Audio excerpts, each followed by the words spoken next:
The term Oir itself means that it's a light that expresses what's there in the source of light.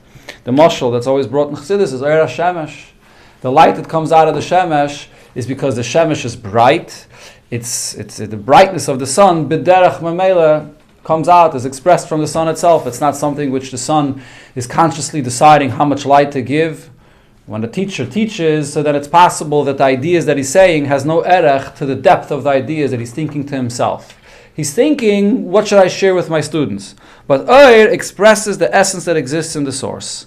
So therefore, Oir, so the difference between the fact that you have a revelation of Hashem, Oir, and the fact that Hashem creates a yesh would be, the yesh is be'ein areich to its source. Hashem could create something which is incomparable to its source, and Oir is be'erech. Oir expresses what exists in the source. So what do we have, even if before we go further, even just until this point, we can understand what we say in davening, Ein areich l'cha Hashem l'keinu b'olam hazeh.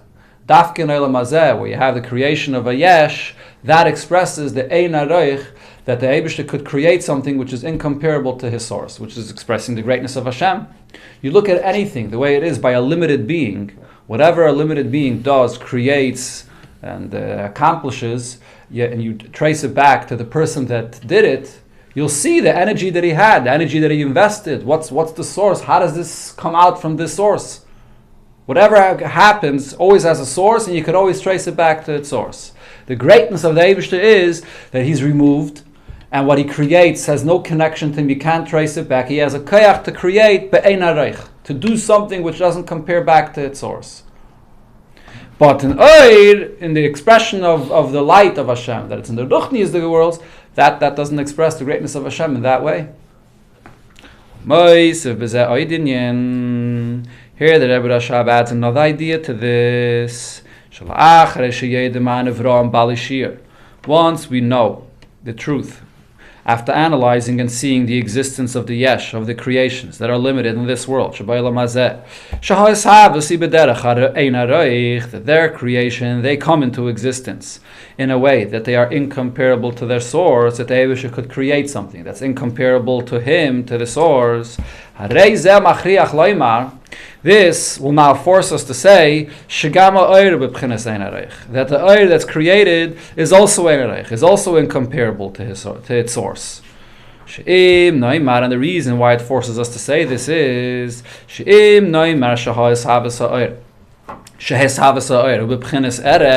we're going to say that the Oir that's expressed and that's revealed of the Eibishter is comparable to the source that expresses who he is, to use the other expression that Chassidus always uses,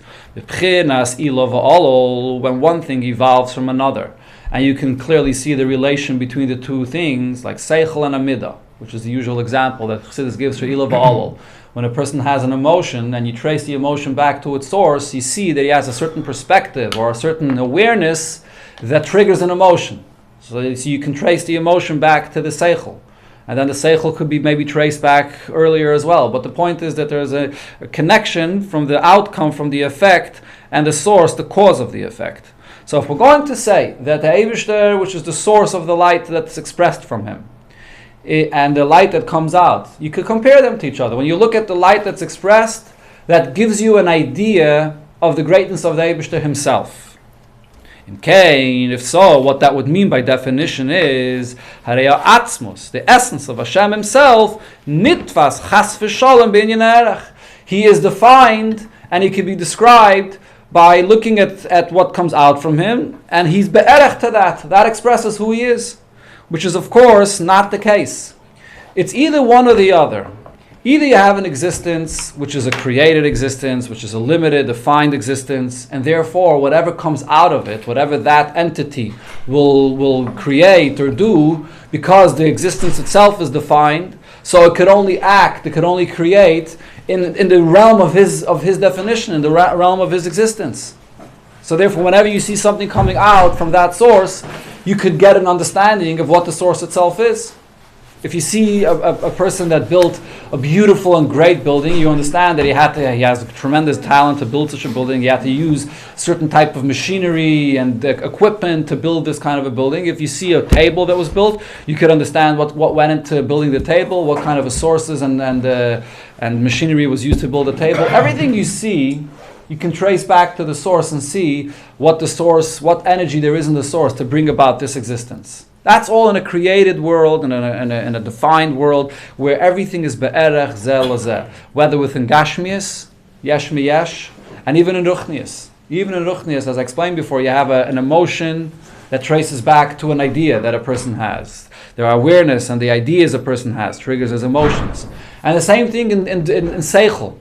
You can take one Dvar Seichel and develop it into a different Dvar Seichel. Then from this idea, you Maven Davar Mitoich Davar, and you could develop yet another Dvar Seichel. These are all things that are be'erech to each other.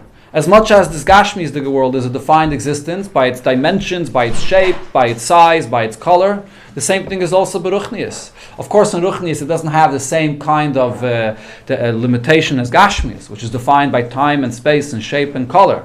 There's no such a thing in the Ruchnias world. In a Dvar Seichel, there's no shape, there's no color. But still, there's the definition of the existence of things in the Ruchnias world as well. And everything that exists there, and the cause and effect that exists, you can always understand what there is in the source by looking at what comes out from the source. That's one type of reality. The Atzmus of Hashem, the very essence of Hashem, is not defined by anything. Could you define the Eibusher by the fact that he's unlimited? That the Eibusher is an infinite existence? No, that doesn't express who the Eibusher is. As much as saying, Chas v'shalom, that the Eibusher is limited, of course, that's not who the Eibusher is. He does things in a way that relate to a limited reality. There are things that we see, that their source comes from Hashem and are limited, but does that express who Hashem is? Of course not. Eibusher is bli gvul. Gvul doesn't express who he is. The same way that gvul doesn't express who Hashem is, bli gvul does not express who he is either. It's equal. The Eibusher is removed of anything. As much as it's both the same thing. So when we say a keil, a godel, a gibur, v'hanoira, and all these expressions that we say regarding the Eibusher, these are expressions in our perception. That we talk about the revelation that comes out, that we could relate to, and therefore we describe Hashem in all these ways, with these terminologies. But the Eibusher himself is not expressed in any way. And therefore the truth is, even though Chassidus always brings the mashal of the Oyer HaShemesh, that comes out from the Shemesh, that it's the same way with the Oyer, that the Oyer expresses what there is in the source, it's not an accurate mashal at all. It's just a description to contrast. We use that description when we want to contrast Oyer to a yesh that's created, so we use that mashal to say that this is an Oyer that's coming direct, and this is an Oyer that expresses the Ma'ir, unlike the yesh, which is be'ein hareich. But what's the emes? Once you see that the Eibusher creates a world which is be'ein hareich, that tells you who the Eibusher himself is. That tells you that be'etzem the Eibusher is removed of everything. If the Eibusher wasn't removed of everything, and the Eibusher was chas v'shalom, a defined existence that functions in a certain way, so he has a definition. So then he can't create something which is outside of that realm of his definition. How could there be a creation of a yesh which comes from an ayin, which are two realities that are infinitely separated from each other?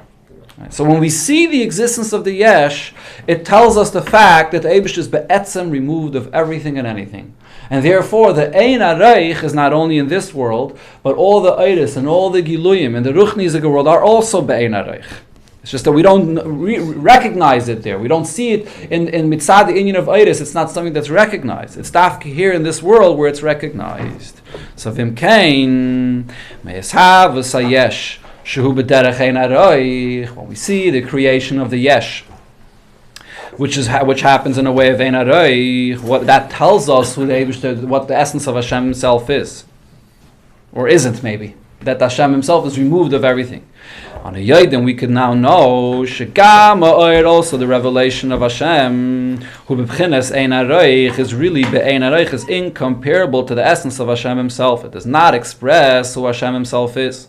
Hainu, meaning shebechol in yonov hareihu b'bchinas ein hareich. In all of the Eibusher's things, however the Eibusher functions, whatever comes out of him is all b'bchinas ein hareich. Okay, so to put it in other words, the fact that Oyer seems to be be'erech, it seems to express what's in the source, that's by design. That itself is by design.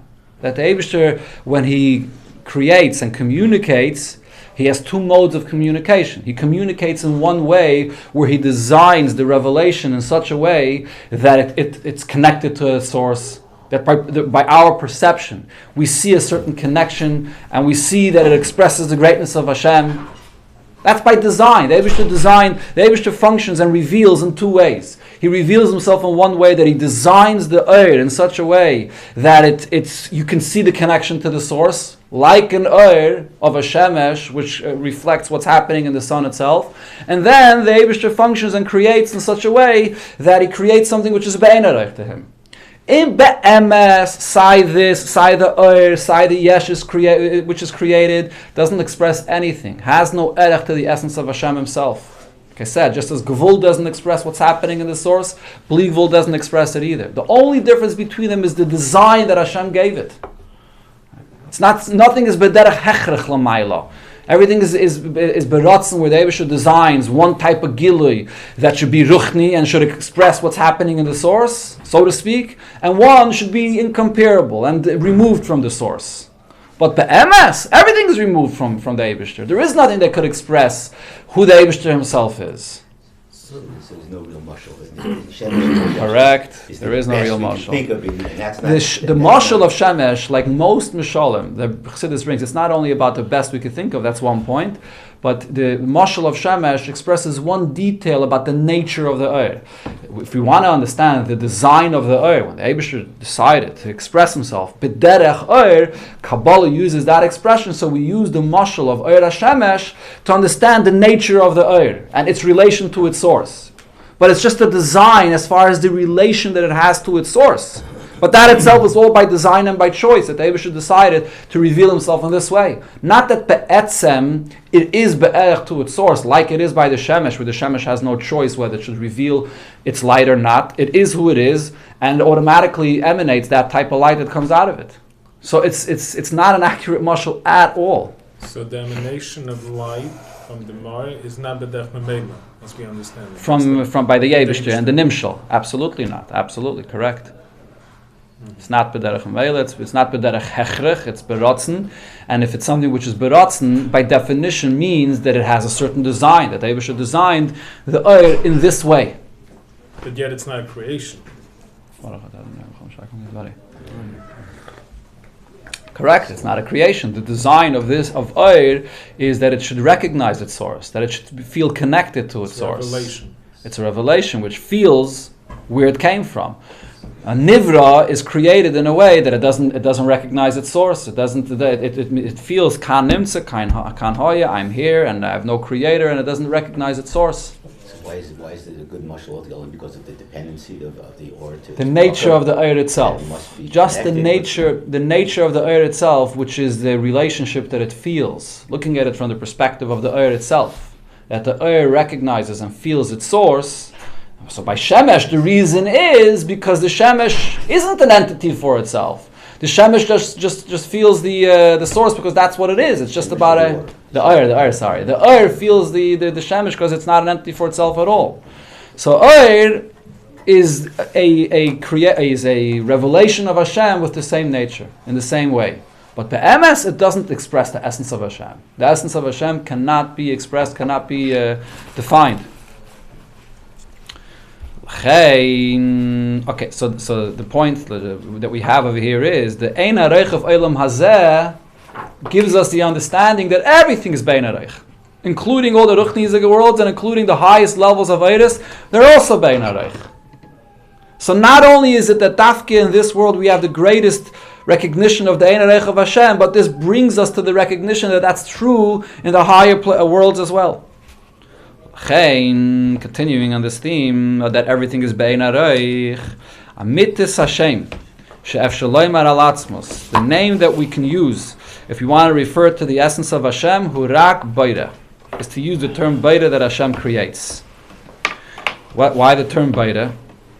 So this is a word that says in a few places in the Rebbe Rashab's Maamar. Now we know what it says in Torah Eir, which is also quoted very often in Chassidus, that when you use the term Beira, So the Lashon of the Alter Rebbe in Torah is Loi zeu ikir halakos mashu mahava ilamis. If you want to express the true greatness of Hashem, it's not the fact that it creates worlds. The Eibush is so removed of the world, so removed of everything. The fact that He creates, that's the greatest hashpala for the Eibush. As a Lashon of Chazal that's brought very often, b'makim gedulasai, where we see the greatness of Hashem, that it creates everything we see. Shamat hamoitzam v'sanusai. That's the greatest humility of Hashem, that He lowers Himself down to create this world, to engage and to communicate with something that He's so removed from. So usually it says Adarabah, that the Lashon Baida does not express the essence of Hashem.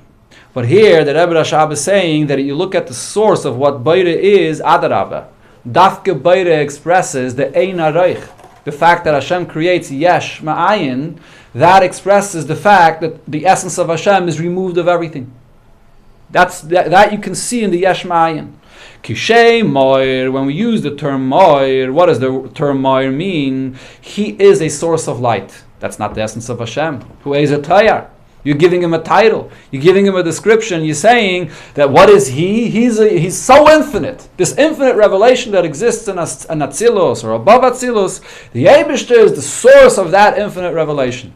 You're describing His being that by being unlimited, which is not an accurate description at all. The Eibishter cannot be described in any way. Shem Baida, the term Baida is not a description of who He Himself is. Baida is a description of an action. Baida is a description of what He does, that He creates. You're not giving a description to the essence of Hashem. Ella, rather, what does the term Baida mean? What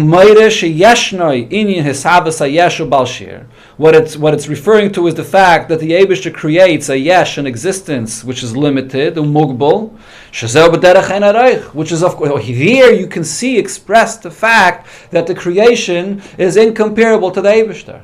So in the term Baida, you're expressing the idea that whatever comes out from Hashem will not express who He Himself is, because the Eibishter Himself is removed of everything.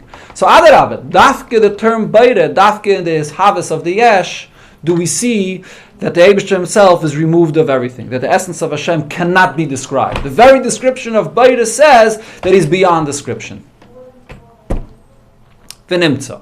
So what's the conclusion of all this? What do we have over here? The Rebbe is now going to tie this back into Basi legani. So the whole the reason the Rebbe brings this in over here is to explain the Avodah that it says in the end of the Ois in the Yud, that the Avodah is to bring down, to be Megala Havaya into Tzava, which is Mam Mugbal. Where could you reveal the greatness of Hashem? In the greatest way, Dafke Hir Lamata, in this world, where you have the limited time and space. So based on what we learned here, we understand why the greatness of Hashem is revealed dafke here in this world. And Nimtza, so what it comes out over here is, the first point,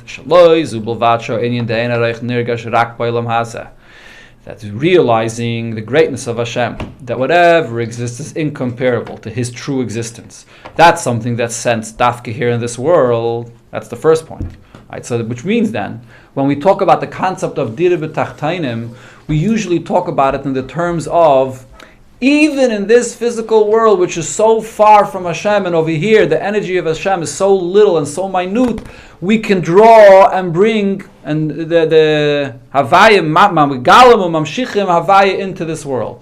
But what the Rebbe Rashab is telling us is, no, Adarabah. It's not that even in this world, Dafke in this world, if you discover the true essence and the true energy that exists in the creation of the Yesh, it's not even here. Dafke here, you reveal the greatest power of the Eibishter, who He is. That's one point. Even more so, once you recognize and you reveal this essence of Hashem in through this world, this brings the recognition and the understanding that even in the Ruchnistic worlds, to the highest level, to the greatest levels of revelation that seem to express what there is in the source, are really not expressing at all what there is in the source. When we see the greatness of the Eibishter, that He's removed of everything, through the fact that He creates a Yesh, that tells us that in all Ruchnistic worlds, nothing has any erech, nothing expresses the essence of Hashem. So the Dira B'Tachtainim, the interesting thing is, the Dira B'Tachtainim, which reveals the essence of Hashem, dafke here in this world, that reveals the essence of Hashem, the true understanding of who the essence of Hashem is, even in the Ruchnisige worlds. Right? So this explains the statement that the Friedrich Rebbe says in the Maamar. The pshat of the pasuk, where you draw down the echad, the true unity of Hashem into this world, drawing down and revealing the havaya echad in this world, that's expressed and that's revealed here in the world where there's a limited space and limited time. The yomim yitzaru dafke, in this world where Hashem creates a person in limitation. V'leimaspik in Yanazman, in order to create, to reveal the essence of Hashem, it will not be sufficient in the Ruchnisige world, k'fishu b'b'chines ratzi v'shuv, in the source of time, where there's ratzi and shuv, v'lamayla yaiser, or even above ratzi v'shuv, the source of ratzi v'shuv, b'b'chines mati v'lei mati, which is the level of mati v'lei mati, which I explained yesterday, the two inyanim of ratzi v'shuv and mati v'lei mati. Ki ha'inyin de loy echad, when it says loy, him, that you draw down the essence of Hashem, koyal echad k'moishu b'pchines yachid. This refers to not the level of echad, but to the level of yachid. As we know, it says in many places, there's a big difference between echad and yachid. Echad means one. The term one is used when you have a second, a third that follow after one. That's one point. Another point is the term echad, as it says in the Gemara Brachis, is a combination of the Aleph and the Ches and the Dalid, which refers to the heavens and the earth and the four directions of the world, which refers to the Eibusher's connection to the existence of this world. So it's not expressing the true unity and the true oneness of Hashem that's removed of everything. That's the term Echad. Yachid means Einzig, the singular. He's the very only one, which is completely removed of everything. So there's a huge difference between Echad and Yachid. So what the Rebbe here is saying is, even though here it says Echad, but when it says Loy Echad, the term Loy refers to him himself, to the essence of Hashem himself, which is on the level of Yachid, totally removed of everything. Echad, the Ein Sheni Loy. As we could see in this expression, that it says in the Pasik, or it's brought also in Chassidus many times, Echad ve'ein Sheni Loy, that the Eibusher is singular and there's no Sheni Loy, so it uses the term Loy. So the term Loy refers to the essence of Hashem, v'ad lebechinas ha'atzmus, the very essence of Hashem. That is the Dira b'tachteinim. That is what we're talking about when we say to reveal the essence of Hashem in the limited world over here. So to reveal the essence of Hashem, here there has to be a limitation. It's dafke here in this limited world that expresses the greatest power of the very essence of Hashem. Okay, we'll finish the ice and the Maamar.